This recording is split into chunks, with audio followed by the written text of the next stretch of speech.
আমি দীপনারায়ণ পাল বলছি। আমি হাওড়া জেলার উদয়নারায়ণপুর থেকে আসছি।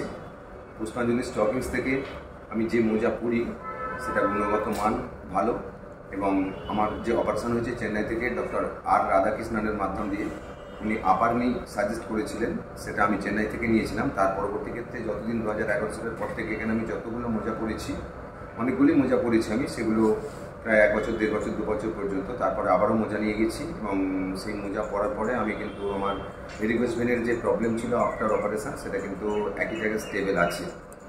আর এখান থেকে দীর্ঘদিন পুষ্পাঞ্জলি স্টকিংস থেকে মোজা নিচ্ছি। তাদের যে সমস্ত কর্মচারীরা রয়েছে তাদের ব্যবহার অত্যন্ত অমায়িক এবং ভদ্র, এবং রিজনেবল যে প্রাইস রেট আছে সেখান থেকে অনেকটা কনসেশন হয়। তারা কিন্তু সেভাবেই আমাদের সঙ্গে সহযোগিতা করেন বা আমার সঙ্গে করেন, অন্যান্য কাস্টমারদের সঙ্গে করেন।